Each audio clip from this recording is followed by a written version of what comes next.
Menurut saya hidup itu adalah tantangan. Yang menarik dari suatu kehidupan itu adalah tantangan menurut saya. Kalau sudah kurang tantangan di suatu tempat, sebaiknya kita pergi ke tempat lain. Karena kalau tantangan itu sudah tidak ada, hidup itu sudah menjadi sangat membosankan ya. Ternyata ini banyak peluang buat siapapun yang ingin datang ke Amerika, masuk ke Amerika, bahkan yang mau bekerja, inilah tempatnya. Siapa yang menembak pertama? Itu dia. Ya pasti yang laki lah. Ah, jangan belum Oh tentu. bukan, enggak, saya rasa nggak ada acara tembak menembak.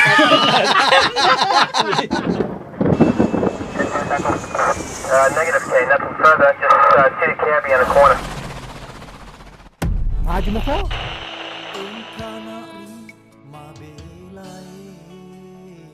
Welcome Bang Eki. Terima kasih, Daeng Hari. Datang Ibu Heaven. Terima Eki kasih, dan terima kasih. Ibu Heaven. Heaven like a surga, right? Iya, Deng Hari. Langsung dari LA ini. Oke. Tapi dulu pernah di New York Bang ya? Ya, istri saya di New York. Oh kita pernah di New York. Iya, Tahun 2009 sampai? sampai 2016 Wih lama juga di sini berarti. Oh di New Yorknya. di New York. Oke. Terus kenapa pilih LA ini? Jangan-jangan gara-gara Oh enggak juga. ya. Karena kita ini kan perantau, Ya, ya. ya kan? Karena menurut saya hidup itu adalah tantangan. Yang menarik dari suatu kehidupan itu adalah tantangan menurut saya. Kalau sudah kurang tantangan di suatu tempat, sebaiknya kita pergi ke tempat lain. Karena kalau tantangan itu sudah tidak ada, hidup itu sudah menjadi sangat membosankan ya. Menarik sekali ini. Bang Dio kan pernah di LA juga Bang Dio ya? Saya sempat di sana dari sampai tahun 2017. Lumayan. Bagaimana? Apakah memang tantangannya di sana sudah lemah sehingga ke sini atau bagaimana? Karena kan ini kita Kalau kalau kita bilang tantangan, namanya kota besar ya, tetap ada tantangan. Cuman lain mungkin ya. Kalau menurut saya, atmosfernya lain, banyak lah. challenge-nya lain. Challenge-nya lain. Intinya kalau sudah bosan, you have to move, go somewhere. Oh, bukan juga. Kalau menurut saya tantangan itu untuk setiap pribadi itu berbeda. Benar-benar. Tantangan untuk saya, mungkin untuk Pak Leo atau Deng Hari berbeda. Karena kita macam-macam komponen yang menyebabkan terjadinya suatu tantangan. Dari mana kita memandang kan, baik itu pengaruh latar belakang kita, ataukah pengaruh dari di mana kita bekerja, bagaimana kita mendapatkan, dan sebagainya. Berapa banyak kira-kira komunitas kita di LA? Banyak sekali. Banyak sekali. Banyak sekali. Banyak sekali ya. Banyak sekali. Itu komunitas terbanyak yang ada di Amerika kan di LA. Orang Indonesia itu. Cuma dia tidak berkumpul di satu Ya, tempat, dia lebih terpencar-pencar kan. Kalau New York kan lain ini. New York langsung kayak udah di bagian Queens nih. Jadi gampang mungkin gatheringnya ya. Jadi kalau untuk gathering bersama itu kalau ada acara-acara apa aja? Kayak 17 Agustusan. Iya, begitu. Ataukah kita memang menggabungkan diri dengan organisasi-organisasi yang ada di daerah, di lokal di mana kita tinggal kan. Kayak kita kan di California, kita gabung dengan misalnya Kawanua, atau misalnya banyak sekali organisasi-organisasi. Selain Kawanua banyak, ada juga organisasi-organisasi kerukunan di mana orang tua kita berasal, walaupun kita mungkin tidak pernah pergi ke daerah itu kan. Tapi kalau tidak dimulai dari kita, bagaimana anak-anak kita nanti besoknya akan. Itu karena itu semua kan contoh ya, anak-anak itu melihat contoh. Langsung di LA dulu Bang Eki. Waktu pertama saya datang tahun 2000, saya tinggal di San Francisco. Kemudian saya pindah di Sacramento. Kemudian dari Sacramento saya berpindah ke Chicago. Dari Chicago saya tinggal di Indianapolis, Indiana. Kemudian balik lagi ke San Francisco, and then tinggal di Los Angeles sekarang. Tidak pernah tertarik New York memang karena kok kelihatannya nih di skip terus New York ini. What's going on? New York adalah, ini merupakan kota, saya baru datang nih. This is my first time come to New York. Really? Right. Oke. 23 years baru datang. Ya. Kenapa? Apa yang membuat ini? Sebenarnya New York untuk saya pribadi belum begitu tertarik tentang kota New York ini. Dan alhamdulillah setelah saya sampai di sini, wah, ternyata ini banyak peluang buat siapapun yang ingin datang ke Amerika, masuk ke Amerika, bahkan yang mau bekerja, inilah tempatnya. Waktu baru datang, apa targetnya dulu waktu? Oh, waktu saya sampai di Amerika itu sebelum terjadi September 11, itu tujuan saya seperti yang kita bilang tadi, cuma mau kerja 2-3 tahun kemudian pulang. Begitu. Tetapi ternyata uang yang saya dapat sini lebih besar daripada saya harus kembali ke Indonesia. Terlalu banyak yang saya bikin di sini, banyak sekali. Tuh aja nggak. Kalau saya cerita kaget, mungkin Bugistar ini terbongkar. Oh iya, lepas ini terbang. Nanti kapan-kapan kita cerita-cerita dulu. Iya nanti ya. Nanti. Karena masalahnya waktu saya pertama datang di Amerika itu, saya ceritanya hanya mau datang 2-3 tahun kemudian pulang. Memang betul kita bilang tadi. Yang Hari katakan tadi, tadinya saya cuma mau datang 2-3 tahun kemudian pulang, hanya cari uang aja, hanya mau buat cari modal untuk buka usaha. Ternyata setelah saya kerja sini, kerja sana, kerja sini, tanpa saya buat usaha apa-apa, sudah bikin uang banyak. Bahkan saya di Amerika ini baru mau masuk tahun ketiga, saya sudah beli rumah sendiri di California. Datang legally? Maaf ini kita bicara ini karena we have to know, tidak semua orang seperti itu. Maksudnya baru datang, karena kan untuk beli rumah itu kan otomatis. Zaman dahulu kala biar kita ilegal bisa beli rumah Di California. Zaman dulu, biar kita tidak punya surat-surat, tidak punya social security, tidak punya apa bisa. Sebelum beli rumah itu, dalam 3 tahun ini you decide bahwa you know what, this is my home, atau bagaimana? Waktu 3 tahun pertama itu saya nggak tahu mau bikin apa itu uang, sehingga Terlalu banyak jadi lebih. iya, saya tidak tahu bikin apa. Beliau, terus Bang Leo kok sampai terputar ke belakang, coba ada apa? Nah, itu saya senang. Nggak tahu buat apa duitnya. Oh itu. Oh ini rare ini kayaknya masuk ke episode kedua nanti itu karena ini kan lebih personal nantinya itu. Iya. Oh begitu. Terus jadi kapan kira-kira tahun berapa bilang bahwa you know what, this is my home now? Sebenarnya waktu itu karena saya kerja di dental technology, saya buat implant, prosto, ortho, night guard, splint, sport guard, bleaching tray. Saya bekerja di ilmu dental technology. Makanya waktu saya 2 minggu lalu datang sini, saya bilang ini tempatnya kita harus bikin duit di New York ini. Now I know why you talking about 3 huruf tadi itu. Iya. Oke. Saya melamar di orang Rusia, orang apa lagi, Beb? Orang Israel, orang apa? Saya lihat dia semua. Dari besar sekali tempatnya.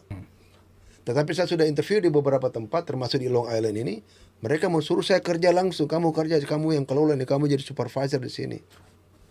Kalau saya bisa, masalahnya saya bisa semua. Kayaknya kita begadang sampai subuh ini. Oh, udah siap. Oh ya udah siap. Kopi tadi. Oke siap. Oke. Bagaimana dengan Ibu Heaven? Saya itu waktu masih kecil, saya itu punya globes. Oh. Jadi saya selalu poin-poin itu, nanti saya mau ke sini. Jadi waktu saya sudah mulai remaja apa kan? Di mana kini waktu itu? Masih di Makassar tuh? Ya, di Makassar. Saya sudah poin-poin, saya mau ke sini negara ini. Jadi setelah saya kuliah, saya sudah mulai itu jalan-jalanin kan. Iya. Bagaimana caranya ya, saya cari-cari kerja, saya pergi ke banyak macam-macam negara lah kerja. Kerja summer break atau apa, macam-macam lah. Suatu saat saya tinggal di Turki kan waktu itu. Saya coba-coba melamar pekerjaan online, diterima. Wawancara lewat telepon, disuruh datang ke kedutaan Amerika, dibawalah saya ke Amerika lewat pekerjaan itu. Tapi di Turki apa dulu? Sebagai apa? Saya hanya kerja biasa aja kantoran. Berarti tinggal di Turki? Iya, Bisa bahasa Turki dong? Bisa bisa. sekali. Jangan FBI ini. Tahu saya kata. Oke. Enggak, saya mulai ini. Saya coba sambungkan nih puzzle ini. Kayaknya semakin ini. Makin Oke. Terus beda-beda warna ini. Iya. Oh, terus datanglah Dibawalah saya ke Amerika, saya kerja di sini. di Indonesia dulu kenal sama Arjuna. Saya belum pernah kenal. Kenal di sini saja. Kenal di sini. Tidak pacaran ini. Kita hanya ketemu di suatu acara Indonesia Di PDP. LA. di LA. Oh, acara partai. Partai ya. Ya. Kita kan pengurus ya. Pengurus tidak usah disebut namanya, pengurus partai ya. Ya. Sama Iya, saya juga sebagai sekretaris. di Amerika, khusus Iya. Amerika. Kalau ketuanya kan kita sudah tahu ya. Iya. Kayaknya Bung Eki nih yang sebagai bilang Ikona. Tidak, Ji. Hah? Kebetulan waktu itu mau pembubaran panitia. Terus mereka telepon ke Ibu Heaven, terus saya telepon, saya bukan panitianya. Cerita maki, jadi. Tapi Bapak ini kenal dulu memang di Indonesia atau cuma di sini juga? Tidak pernah, tidak ketemu. Tanya kan orang paling teman-temannya tuh. Namanya jodoh. Bukan jodoh juga, tapi berarti dia ini memang apa ya, lebih advance dia Know-how, punya cara ya? berpikir. Iya, know how, bukan masalah teman. Oh, Who can do it kan begitu ya? Inilah yang namanya jodoh. Ya, di oh, jodoh juga ya? Tuhan, iya. jodoh. Saya kalau jodoh ya malah lari ke cewek Nggak cowok. bisa dicak, itu nggak bisa di gimana. Oke, Kalau Pak. kalau istri saya terus terang saya waktu kenal dia saya bangga mengenal istri saya itu karena di samping dia pernah kerja di PBB, dia juga pernah kerja di mana, Beb? Ya, Dia pernah di Irak lama, pernah di ya hampir seperti kita bilang ke FBI itu, tapi ya agak miring-miring sedikit. Tapi tidak fair alasannya kalau cuma itu, Bang. Pasti ada alasan tertentu yang mungkin lebih Oh, jadi spesifik. maksudnya Bung Arif mau detail. Ya maksudnya ya bukan masa sih cuma karena pekerjaannya atau backgroundnya. oh bukan karena pekerjaan, Bukan, karena itu- kita belum saling tahu dia kerja apa, Iya. saya kerja apa, nggak tahu Kita apa. nggak kenal, Oh, belum nggak kenal. kenal. Tapi saya bilang Pandangan pertama. setelah mengenal dia, Kita kan waktu kenal di acara partai, tapi itu pun juga hanya ketemu aja. Namanya kita kan Kayak cuma rame kayak tukang kan, pos. hanya ketemu aja Oh, begitu.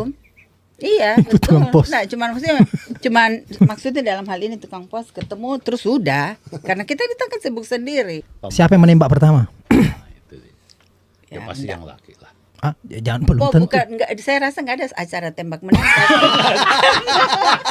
Pada ngumpet ya. bukan begitu. Jadi beliau ini menelpon saya karena katanya saya ini panitia. Kan acara pembukaan. Alasannya itu kayak Makassar itu begitu. Terus Padahal saya ini tamu. oh, Jadi saya bilang panitia, orang gue bukan panitia. panitia cinta ya terus. waktu saya telepon tuh saya bilang, maaf Bu, sudah terlalu malam saya telepon Bapak tidur barangkali ini. Dede. Dia bilang, tidak ada ji suami. Kalau begitu, Nah itu cuma tahu sebenarnya memang. oh tidak ada suami tak? Oh tidak ada. Akhirnya cerita. Akhirnya cocok ki. Tapi memang itu kita kalau lanjutkan ini masalah Mr. Dong dengan si Gatot kemarin. Itu indikator, Bos. Saya mau praktekkan. Enggak juga bos. Nih, setelah kita ngobrol-ngobrol, rupanya dia tuh sudah punya list. Wih. Saya mencari istri, 1 harus begini, 2 begini, 3 begini. Kebetulan dalam percakapan kita semua itu Cek cocok, semua. ini dia cek. Saya nggak tahu kan, terus terakhir dia bilang saya ini lagi cari istri. Saya bilang saya lagi nggak cari suami. Wah. Bilang ya kalau gitu kita harus bawa dulu dalam doa dan puasa. Karena harus kita tanyakan kan kepada Tuhan walaupun bagaimana Ya. kita ini setinggi apapun, sekaya apapun, kita itu hidup karena Tuhan kan. Jadi itu kita harus tanyakan dulu, betul nggak ini jodoh saya? Berat. Bang Leo. Udah nggak bisa lagi. Dan ini kenyataan. Oh, iya, I see. Bagus. Ini kenyataan. Ini yang dipelajari. Kalau ini mau disambungkan sama si Gatot sama Mr. Dong ini. Spesifik ada kriteria-kriteria yang sudah tertulis, bukan cuma di kepala tapi tertulis, ya kan? Dan bahkan ada dalam mimpi. Dan ada dalam mimpi. Iya. You can picture of time ini, ini minimal ingat Yati Octavia mungkin. Ya, terus spesifik. Dan kedua ada istihara lagi tadi situ bilang kita sarahkan dulu betul cocok nih atau enggak kan begitu. Iya kan, karena kita nggak mungkin bilang hanya, apalagi kita nggak kenal kan, kita belum pernah ketemu face to face, hanya lihat sebentar di acara, bagaimana mukanya waktu itu aja saya sudah lupa. Kalau teman-teman di sana banyak jomblo juga ada, Bang? Di mana? Di LA. Enggak, saya tinggal di San Francisco. Oh, San Francisco. Oh, kurang, tak terlalu banyak orang di situ. Banyak. Banyak. Banyak jomblo juga. Cuma banyak jomblo. Bahkan bukan cuma sana, orang di Indonesia juga banyak jomblo. Itu maksudnya kita di sini kalau Indonesia kan itu urusan dia. Banyak. Banyak. Cuma ya tidak ada dalam kriteria. Banyak sebab banyak orang mengaku Enggak, maksudnya suami saya ini dia bilang banyak di Indonesia karena waktu itu dia juga sudah banyak cewek-cewek di Indonesia. Oh iya, kalau saya itu saya rasa sih kalau masalah pilihan itu tidak bisa dibohongi Pak. Ini kayaknya itu one of the best decision dia di antara 100 tadi ini salah satu decision terbaik ini sama bidadari Ibu dari heaven, gimana sih surga? Heaven makanya man. itu saya bilang temanku sama Ivan, saya bilang Ivan kau tunggu mati baru masuk ketemu, surga. Saya habis kawin keluar masuk surga, saya bilang.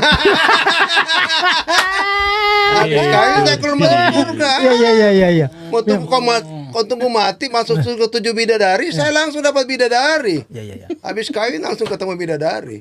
Ibu Heaven, apa kira-kira pesan-pesannya terhadap kita sesama perantau di sini?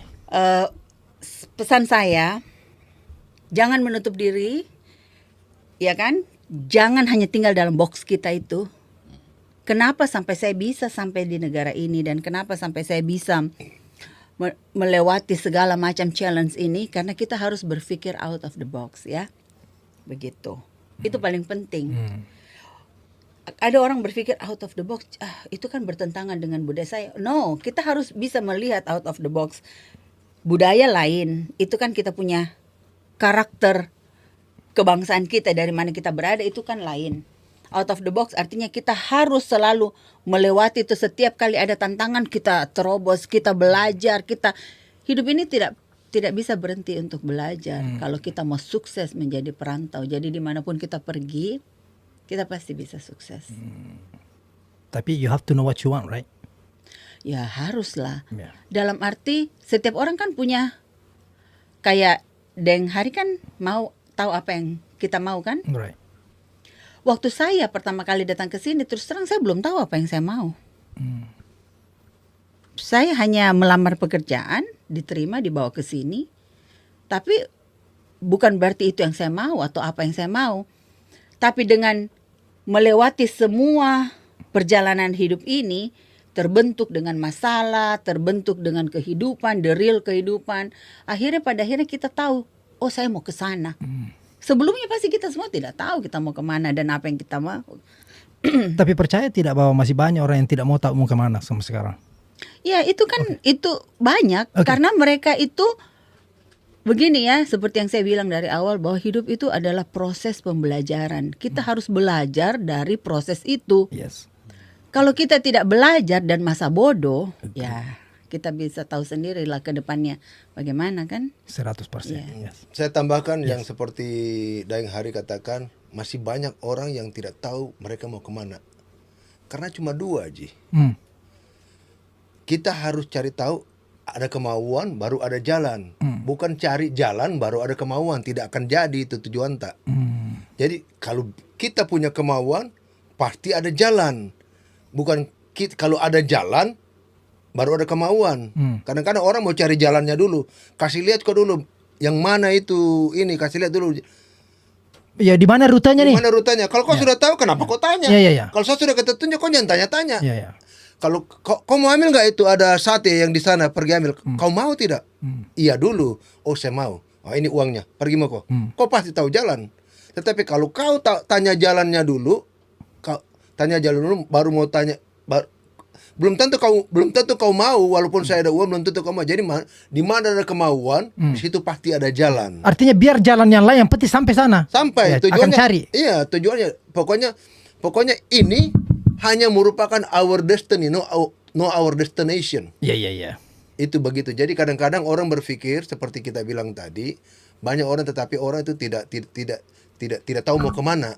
Masalahnya mereka tahu mau kemana, mereka mungkin ada, tapi mereka mungkin tahu jalan, tapi tidak ada kemauannya. Ini kita mesti kadang-kadang mikir seperti kita tadi Bung Leo usulkan tentang Indonesian Town. Banyak orang Indonesia pengen mau buat itu, tetapi tidak ada kemauan, bahkan tidak ada jalan. Kalian mau nggak buka Indonesian Town? Tanya aja dulu, bikin survei dulu. Mau nggak bikin Indonesian Town? Oh nggak, mau nggak? Paling hanya sedikit yang bilang yes. Kalau semua akan bilang mau, pasti ada jalan. Padahal boleh dikata begitu banyak anak-anak muda, anak-anak Indonesia yang kuliah di Amerika ini yang punya inovasi, bahkan punya pikiran yang brilian, tetapi mereka tidak punya memikirkan untuk bagaimana untuk mendirikan budaya Indonesia atau buat Indonesian Town yang ada di sini. Karena apa? Mereka nggak punya kemauan. Gitu loh. Ya, Hanya pengen ke sini 1-2 tahun balik. Ya, alasannya itu tadi itu, gue kan mau pulang. Iya. Gue kan nggak tinggal sini. Gue kan nggak ada surat. Iya. Jadi itu banyak dia punya faktor. Tapi memang dari awalnya harus dipahami dulu tadi yang ini semua baru bisa dibangun itu. Dengan sendirinya baru bisa ya. Harus ada kemauan dulu. Ya. Kemauan. Untuk berubah. Ya mau nggak? Itu aja. Bang Leo mau nggak? Itu tadi. Dan dicoba yang kayak seperti Ibu Heaven bilang, Ya. seberapa adanya coba. Ya. Iya, Jangan jalan. nunggu satu dari West Coast, East Coast, semua berjalan. Saya setuju dengan itu. Ini ada kisah nyata teman saya orang Padang. Kita sama-sama datang sekitar 20 tahun dari Indonesia, 25 tahun yang lalu dari Indonesia. Terus Asni bilang, "Ki, gue mau pulang nih sama bini." Saya bilang, "Ngapain lu?" "Gue lihat ini buffet di sini bagus loh. Bikin duit. Gue mau pulang bikin di Padang." Saya bilang, kasih kabar nah. Kalau gimana. Ya ilah. Dia bilang, belum 2 tahun dia udah balik lagi. Baru 1 tahun setengah dia udah balik sama istri. "Kenapa nih?" Gulung tikar gua. Orang nggak pulang-pulang, gua bikin buffet di dari pagi sampai malam Bermalam. orang dari pagi sampai malam bermalam orang di dia punya restoran nggak pulang-pulang buffet kan? Ya. Yang nggak pulang-pulang. Orang gunung, orang mancing semua datang nggak pulang-pulang. Bilang, "Gimana cara lu buka?" "Kayak di Amerika, gua potong sekian puluh ribu." Jadi pada semua, baru kalau dia makan minta ampun, Iya. makan habis. Jadi nggak perlu orang gunung turun, mereka nggak pulang-pulang pagi. Saya juga nggak bisa usir mereka karena gue bilang buffet kan all you can eat. Saya bilang, "Gimana caranya?" Saya bilang, "Sarah lu gini cara kalau buka buffet di Indonesia beda Iya. dengan Amerika. Iya. Kalau Amerika kan orang udah Kalaman juga 2 tahun masalahnya kan? Terkuras semua. gulung tikar dia. Ya. Oh ibu, itu gulung tikar itu masih bagus sekali itu. Kalau dia konsult sama saya mungkin bilang begini, bikin pagar, sekali keluar pagar habis. Dengan satu syarat, tidak ada WC di dalam. Jadi once you out, Udah. you finish. Iya. Kalau kamu di tempat, dendanya 2 kali lipat. Jadi dia, that's the only way. Jadi dia bawa bantal main habis kita. jadi saya bilang dia, jadi buat member jadi 1 juta setiap keluar 1 juta. Jadi uangnya mereka itu yang kau pakai kelola beli makanan. Begitu saya makan. Dia sudah pay up front. Terus terang jujur saya katakan, saya banyak cemburu sama orang Chinese yang sukses di Amerika ini. Yes. Kenapa saya bilang? Mereka itu model berani. Berani itu. Bukan berarti kita nggak boleh pinjam uang. Ya kalau memang kita bisa modal bisa ini kita cari aja uang di bank. Kalau memang ini cari pinjam aja. Tetapi jangan juga seperti apa takabur gitu. Pinjamnya takabur sehingga lu nggak bisa pulangin. Tidak terukur. Tidak terukur, nggak bisa lebih besar pasak daripada tiang. Ya. Kan tidak ada kata terlambat. Ya. Betul. Asal mau memulai. Kapan tidak mulai terlambat terus. Asal ada mau, pasti ada jalan. Iya. Jangan cari jalannya dulu. Tapi ingat, kita sebagai orang Indonesia, apalagi kami berada di studio Bugis Star yang dipimpin oleh Bang Hari, yaitu kita jangan melupakan kacang akan kulitnya. Kenapa demikian? Karena saya melihat seringkali saya bangga loh melihat orang-orang Chinese, orang-orang Meksiko yang anak-anaknya lahir di sini. Kalau kita ketemu dengan mereka bahkan berbahasa daerahnya mereka, bahasa Spanyol, bahasa Chinese. Ini banyak anak-anak kami, anak-anak orang Indonesia sama sekali tidak bisa berbahasa Indonesia. Di mana letak budaya bangsa kita sebagai orang Indonesia? Apalagi Bang Hari punya studio sebagai Bugis Star ini hal yang sangat penting dan sangat fundamental buat kita untuk mengikrarkan atau declare tentang bagaimana budaya dan bahasa Indonesia. Saya senang kalau ketemu dengan orang Makassar, saya berbahasa Makassar sampai orang tanya, "Ki, lu kok bisa bahasa Makassar?" Saya tinggal lama di Makassar. Dan saya sekolah dan kuliah di Makassar dulu. Ketemu orang Manado bisa juga berbahasa Manado. Bisa bahasa Manado. Kenapa kita harus tutup-tutupin? Yes. Bangga jadi Saya bangga. Kita harus bangga sebagai orang Indonesia karena ini merupakan budaya kita. Iya. Jadi gitu. Jadi di mana kita berada, kita harus bisa mempertahankan kita punya budaya. Lihat aja kiri kanan di New York sini, semua orang pakai berbahasa masing-masing. Kita nggak ngerti ngomong apa dia. Bahkan ada orang Indonesia sendiri mau berusaha mau ikut bahasa mereka. Kenapa kita orang Indonesia tidak mempertahankan bahasa kita sendiri? Gimana menurut Bung Leo? Kalau itu, kalau dipresentasekan, saya setuju 3000% Pak Eki. Kenapa? Karena kalau menurut saya, bangsa kita itu udah makin kemari itu kayak kehilangan identitas. Wah, betul. Mulai dari mana? Kebiasaan sehari-hari. Kalau menurut saya, orang kita itu yang kayak Bung Eki bilang, sesama kita, kadang-kadang saya lihat dua-dua ini bahasa Inggris. Maaf ngomong, kadang-kadang nggak bener. Iya. Nah, gunanya apa? Kira-kira apa yang drive menurut? Gini ya, kita itu sekarang kalau kita kilas balik ya, flashback, kita lihat orang-orang Indonesia, mereka masih bergaul kan sama kalangan orang Indonesia, ya kan? Harusnya mereka tahu dong, saya kayak saya nih, saya dan suami saya, kita pasti kalau kemana-mana kita cari teman-teman Indonesia kita kan. Berarti sebetulnya pada dasarnya orang Indonesia itu mencintai bangsanya. Cuman ada satu yang mereka lupakan, karena mereka itu selalu bukan mereka, maksudnya enggak semua ya. Iya. Semua. Mereka selalu berpikir, wah kita kan tinggal di Amerika, kita harus berbahasa Inggris.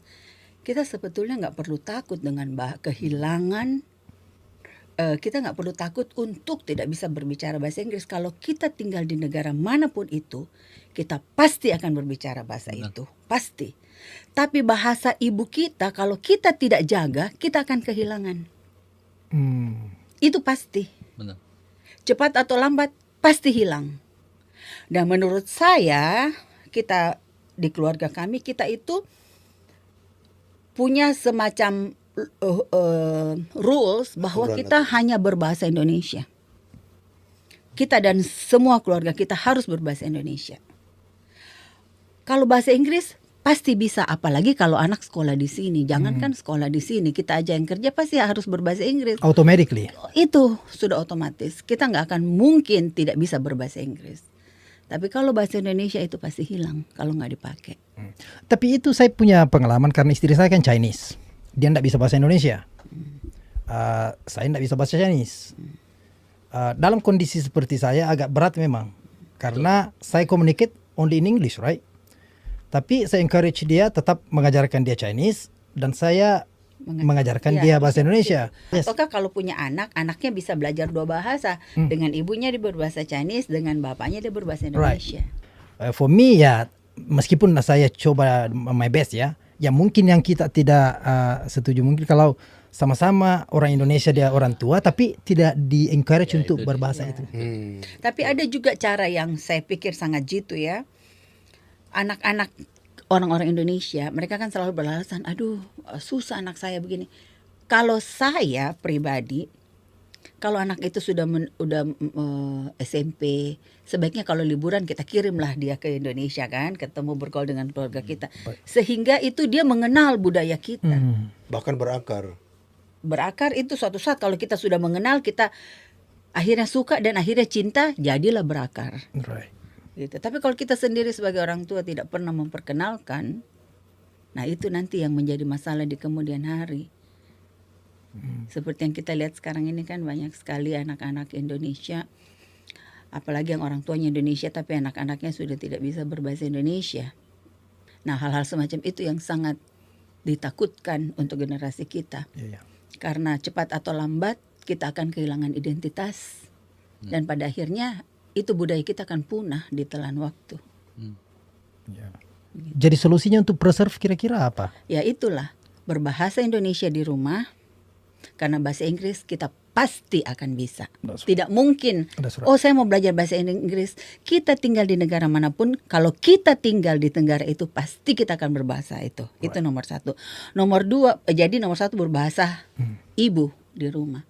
Kedua, perkenalkanlah anak-anak kita, kampung halaman kita, keluarga kita, bawa pulang ke Indonesia. Bukan banyak, ada beberapa orang yang saya lihat orang tuanya tidak bisa pulang, tapi mereka kirim anaknya liburan di Indonesia. Dan saya pikir itu sangat bagus. Besar impactnya ya? Ya besar, dampaknya sangat besar. Dan juga saya akan tambahkan sedikit, kan di sini kita punya Indonesian komunitas. Seringlah bawa anak-anak keluarga kita untuk gabung dengan berbahasa dengan keluarga orang-orang Indonesia yang ada sekitar di mana kita tinggal. Seringkali banyak saya lihat orang-orang tua yang ada di Amerika ini, mereka sudah nggak suka bawa anak-anaknya ke acara-acara orang Indonesia, antara itu ada perkumpulan KKSS, kerukunan keluarga Sulawesi Selatan, ada atau kerukunan keluarga masyarakat Indonesia yang lain, keluarga Jawa, Batak, Manado atau apapun yang ada di Amerika ini, boyonglah anaknya itu, bawalah supaya mereka bisa mengenal our culture. Itu penting, penting sekali. Karena lambat laun kultur kita akan hilang. Apalagi dengan zamannya telepon saat ini, YouTube apa semuanya, anak-anak di Indonesia mereka lebih cepat dalam mengenal teknologi lewat HP ini. Kalau kita nggak bawa anak-anak kasih bergaul dengan orang-orang Indonesia, bisa saja kita hilang faham. Contoh soal mereka tidak menghargai orang tua, apalagi dengan kultur di Amerika ini mereka panggil orang tua hanya dengan nama, dia tidak panggil papa atau mama lagi. Ini yang kami khawatirkan. Yang kami khawatirkan hari ini perlu diperhatikan baik-baik karena kita orang Indonesia itu sebenarnya jauh lebih beradab kebanding orang-orang yang ada saat ini di Amerika ini. Kita lebih respect kepada orang tua, kita lebih respect kepada budaya kita. Apalagi yang namanya orang tua, orang lebih tua dari kita dipanggil kakak atau om, tante, mas. Di sini kan nggak panggil nama. Hai Har, what's up Har? Hello, nggak ada kayak gitu di sini. Berarti dari orang tua dong ya? Ya, Kuncinya dari orang tua. berasal dari orang tua. Berarti di sini yang perlu penting ditekankan cara approach-nya. Karena itu tidak dibiasakan sejak Nah, itu lahir. dia. Kebiasaan. Itu semua faktor kebiasaan. Ya. Ini kayak di sekolah-sekolah sekarang ini saya melihat itu banyak itu anak-anak itu memilih belajar bahasa Korea kebanding bahasa Jepang. Kenapa? Karena itu ada artis-artis Korea yang top-top sekarang termasuk apa K-pop. K-pop ya. K-pop itu sinetron Korea juga mereka di Indonesia masuk. Jadi banyak itu anak-anak Indonesia itu mau belajar bahasa Korea. Bahkan banyak tante-tante di Amerika ini orang Indonesia pingin belajar bahasa Korea di sekolah-sekolah. Jadi bagaimana kalau ini yang saya lagi mau cari dia punya rumus bagaimana supaya bahasa Indonesia itu dicintai oleh orang Indonesia sendiri. Kita buka kelas bahasa Indonesia, ada nggak di sekolah-sekolah state di sini kita buka gitu, atau buka kelas-kelas bahasa Indonesia atau untuk mengenal bahasa Indonesia kita buka sanggar tari-tarian daerah supaya mereka lebih mengenal approach mereka, tari-tarian daerah, tarian dari Makassar, Manado, dari Batak, dari Jawa, kita buka supaya kan bahasanya kan bahkan bukan cuma bahasa Indonesia biasa tetapi kita memakai bahasa daerah. Seperti ini bagus loh. Ini kayaknya saya nggak tahu di New York ini sudah ada karena ini hari pertama saya datang. Saya nggak tahu ada nggak di sekitar sini saat ini. KJRI New York sebenarnya ada dia hari-hari tertentu itu dia tapi daring online ya. Online dan kadang juga di KJRI diadakan jadi orang-orang bule atau orang silahkan datang. Cuma menurut saya mungkin tidak maksimal ya karena kan yang seperti ini kalau saya lihat sih kalau kita pribadi kayak terlalu kaku kalau mau datang ke tempat seperti itu. Jadi memang harus masyarakat di situ yang membuat sendiri gitu. I don't know, mungkin bisa ditambahkan. Ya itu benar. Kalau saya lihat itu bisa terlaksana kalau kesadaran kita berbangsa itu tinggi, saling menyadari bahwa kepentingan kebersatuan itu penting, Pak. Kalau Bung Eki bilang tadi di sini ada grup Minahasa, di situ memang banyak, Pak. Tapi ada nggak wadah yang namanya Indonesian Community yang penuh, Pak? Nah itu tadi kan menyangkut pendidikan bahasa Indonesia, tari-tarian daerah. Itu cuman kalau menurut saya itu hanya bisa terwujud kalau adanya satu wadah yang kompak. Ya itu saya maksud sehingga kita buat sanggar. Nah itu kita buat sanggar wadah itu kita buat entah sanggar merah putih atau kita mulai dari Bugis Star saat ini. Oke, Bugis Star akan menyediakan tari-tarian latihan ini. Jadi mengatasnamakan ini aja sudah cukup. Supaya kita pakai belajar bahasa Bugis, tari-tarian Bugis. udah di situ semua. Di situ semua. Gitu. Tari Makassar, Cakalele, tari Lengso, tari apa. Jadi kita bikin suatu wadah. Kita bisa angkat dari sini, kenapa tidak? Iya kan? Jadi intinya harus ada satu tempat. Iya. Kembali ini yang seperti yang mau dibuat Pak Ipung ini Indonesian House of New York atau mungkin Indonesian House in LA. Itu yang disatukan. Ada satu wadah yang bisa, ada satu tempat platform yang bisa kita curah gagasan di situ, what next? What we can do for our community? Ya, jadi inilah juga yang saya ingin angkat kepada Bang Hari. Kiranya kita bisa expose, kita bisa minta kepada masyarakat Indonesia di New York ini sekitarnya, kita galang satu-satu orang gitu, kita buat ada yang punya, nggak usah jauh-jauh lah. Contoh soal Bapak sebagai guru pencak silat, Pak Leo ini guru pencak silat, bukalah di situ. Kemudian dari itu kita berkembangan, ada guru karate, guru merpati putih, guru ini. Nah, kemudian di dalam pelatihan itu kita pakai bahasa Indonesia. Itu kan kenapa tidak? Kenapa kita harus pakai bahasa lain? Namun demikian, setiap murid yang datang, kita instruksinya bahasa Indonesia, tetapi kita translate dalam bahasa Inggris karena Apa? Ya. supaya mereka lebih mengenal kita punya budaya. Sekarang kalau di New York ini, most likely semua orang anaknya saya lihat semua bisa berbahasa Indonesia. Oh, bagus. Apalagi yang aktif di masjid yang saya lihat ya di masjid itu, karena kayak Bangau Putih itu kan pencak silatnya di sini. Dan itu dilatih anak-anak Indonesia terus. Ya most likely semua rata-rata artinya decent lah dia punya bahasa. I don't know kalau di LA mungkin tidak seperti di sini atau bagaimana. Enggak, kalau menurut saya tuh oke. Banyak orang yang berpikiran seperti kita. Banyak. Tapi untuk digaungkan tuh.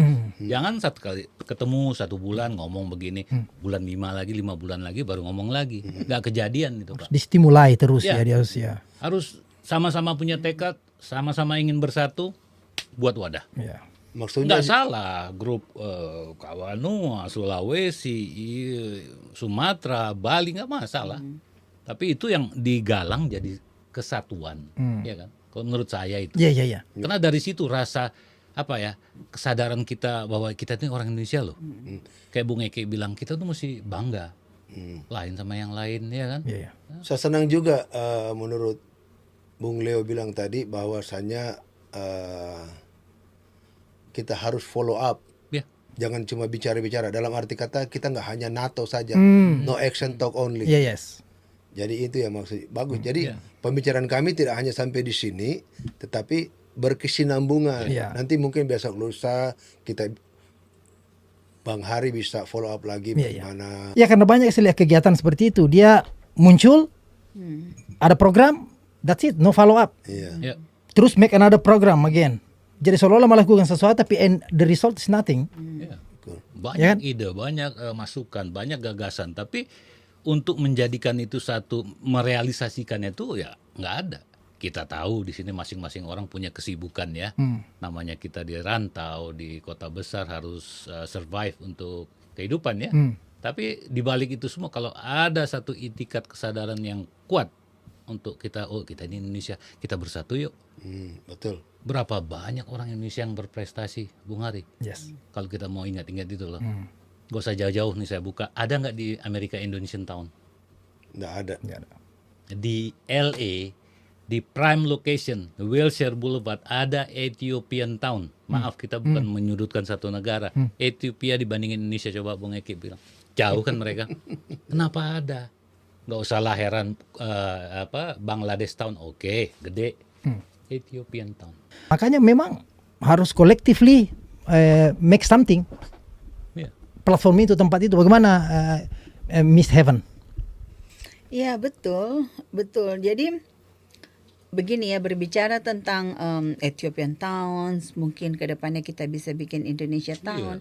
Itu semua berawal dari kita harus kuat dulu. Kita orang-orang Indonesia di sini. Itu saya rasa intinya. Kalau kita bersatu, kita kuat, pasti kita bisa. Masalahnya kita ini kurang bersatu terus terang aja. Agree. Jadi kita harus Agree. naik ke level itu dulu. Ya kan? Bersatu, kita punya rasa cinta kebangsaan yang tinggi. Betul. Saya rasa semuanya nanti akan lebih mudah. Berarti apa kira-kira faktor yang membuat ini? Apakah karena gara-gara Belanda mau disalahkan lagi atau bagaimana ini? Kalau saya sih 350 tahun kan? Nah, Politik nah, Belanda, bukan? kalau saya lihat ya, orang Indonesia yang datang ke Amerika itu kalau dibandingkan dengan orang Chinese, orang Filipina atau orang India, mereka itu rata-rata yang datang itu memang betul-betul orang susah sekali. Kalau orang Indonesia kan Justru kalau orang susah sekali nggak bisa sampai ke sini. Betul? Yes.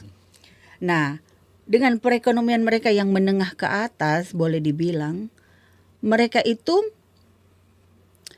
masih memakai cara-cara berpikir modern yang siapa lu siapa gua. Begitu.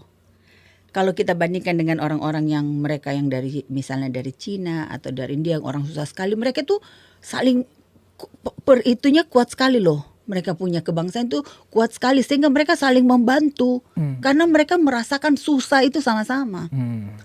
Saya pikir itu salah satu. Itu salah satu. Kalau Bung Eki kira-kira? Ya, menambahkan aja apa yang istri saya sampaikan.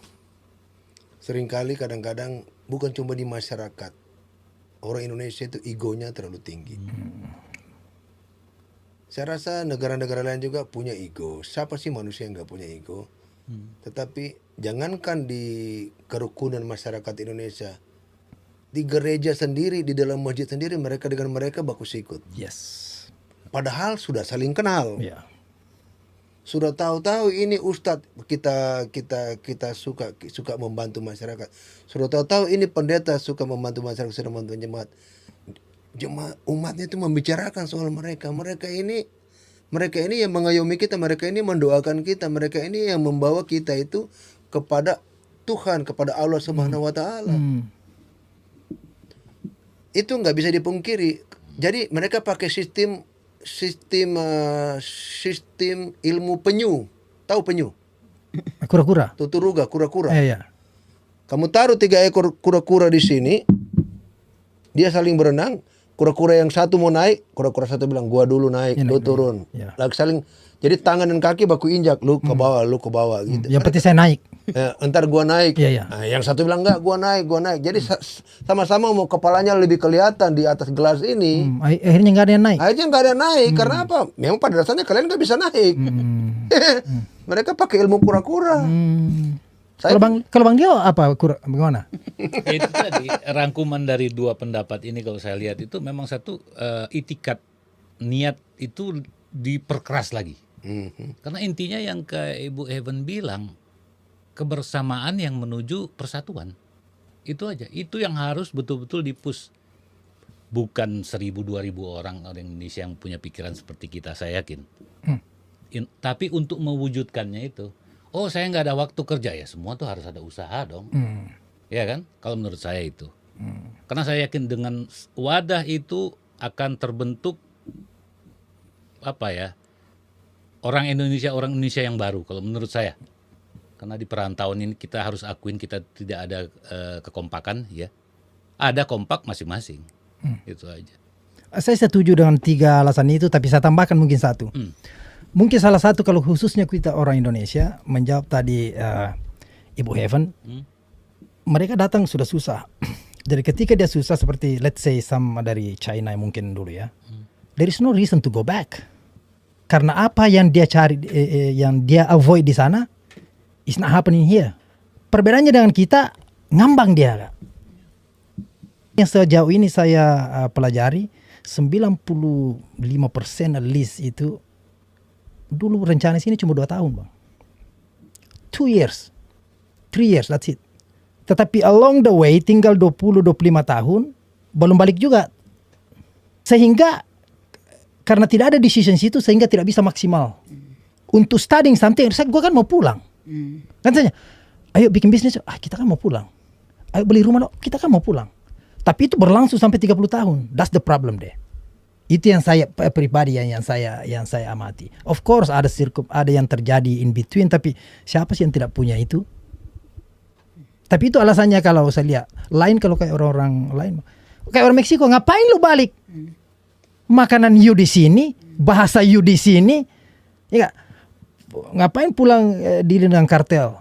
Itu beralasan dia nggak pulang. Kalau kita nggak, khususnya maaf ini kalau kita bicara sebagai orang Muslim, saya lihat 100% mau pulang. Ya, itulah yang seperti saya bilang kan, karena kita itu dari kalangan bukan orang susah sekali. Kita selalu membandingkan.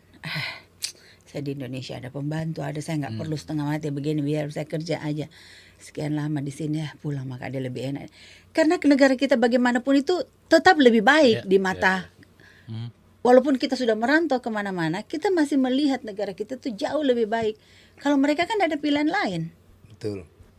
Jadi dalam arti kata, circumstance tertentu membuat orang Indonesia juga dilema untuk tinggal di Amerika. Contoh, saya ada teman 6 bulan lalu datang di Amerika. Di Indonesia orang kaya, suami istri kaya, banyak duit. Sampai di Amerika, suaminya kerja apa gitu, tahu istrinya apa, kerja di pabrik. Pulang, habis pulang kerja harus nyuci baju, masak, ya kan? Ya suami ya biasalah, namanya suami orang Indonesia kan. Iya. Iya. Itu suami adalah raja. Ada apa ya kan, dia cuma bawa mobil, cuma apa, mungkin dia kemana-mana ya kan, pulang mau makan. Istri akhirnya apa, pas satu saat suaminya pulang rumah, istrinya udah balik ke Indonesia, padahal paspornya ditahan. Dia pulang, dia menghadap ke Indonesia konsulat yang ada di LA, dia pulang. Kenapa alasannya? Waduh, gua di sana jadi babuk, gua kerja semuanya. Gak biasa orang dia di Jakarta punya pembantu, punya sopir, punya tukang masak. Iya. Jadi ya seperti lain hari katakan tadi ya, kadang-kadang ya banyak orang bilang, oh gua mau pulang, tapi masih bertahan. Gua mau ini, tapi circumstance-nya ini yang tidak menentu, sehingga mereka untuk mau buat seperti kita ada ikatan, mau jadi kompak, bersatu, mau buat Indonesian Town seperti Bung Leo sampaikan, tidak pernah akan terwujud. Yes. Karena pada dasarnya tidak ada yang mau kerja keras dan tidak ada yang mau sama-sama kompak kerja bareng. Ini kuncinya. Ya. Kuncinya cuma di situ aja. Betul. Ayo kita bersatu kita teguh, bercerai kita mesti bersatu. Right. Begitu Bang Leo, kira-kira bahwa orang kayaknya susah lihat orang apa? Gak bisa lihat orang senang lah, disingkatnya begitu. Ya mungkin saya berusaha cari bahasa yang bagus tapi kayak setengah mati dapat. Terus bukan? Hah? Begitu ya. Nah ini kan salah satu indikator bahwa memang di sini ada something that we need to fix. Meskipun itu hak mereka ya. Ya kadang-kadang saya teringat ada peribahasa dari Makassar namanya ia jaga ia janggo. Iya jaga. Ya, coba jelaskan dulu. Ya ia jaga ia janggo itu kadang-kadang orang merasa, oh kalau ini saya yang harus menikmati, saya tidak perlu bagikan dengan orang lain. Itu loh. Karena ini kaki tangan gua nih, pokoknya dari dulu sampai sekarang gua. Jadi ente mesti hormat sama aneh gitu. Ente mesti lewat gua untuk mesti lewat. Itu ia jaga ia janggo. Jadi gua yang berkuasa di sini. Wujudkan. Halo. Tanya diri sendiri, kita mau maju, kita mau bersatu, dirikan wadah, jadikan. The first step untuk dapat itu apa kira-kira? First stepnya? Kalau menurut saya first step-nya itu kita lebih baik dimulai dengan sedikit daripada menunggu orang banyak baru kita tidak ada. Oke. Ya. Jadi siapa aja yang setuju dengan kita ini orang Indonesia, kita ngobrol-ngobrol dengan 10 20 orang aja kita udah tahu, wah, ini orang ini nasionalismenya tinggi. Karena nasionalisme saya itu sangat tinggi. Saya sangat bangga jadi orang Indonesia. Dimanapun saya pergi, saya bangga sekali jadi orang Indonesia. Nah kita kan pasti juga tahu kan, oh ini juga orang begini. Kita mulai aja dulu sedikit. Dari sedikit itu nanti berkembang, daripada kita menunggu semua orang mau ikut serta, kita nggak jalan. Karena Bung Eki ini mau balik lagi ke LA soon. Jadi Mr. Eki, thank you. Ibu Heaven, thank you. Bang Leo, Terima kasih. Bang Leo. Kita hari. jumpa lagi setelah datang ke New York soon. Siap. Oke. Thank you. Durajan cirialeku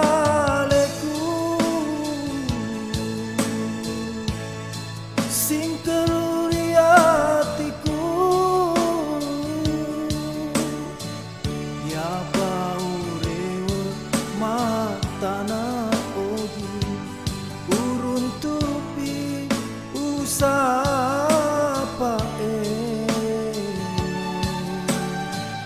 Indo ambo malepiku aja tak peturen marilah uripu wangi na tebu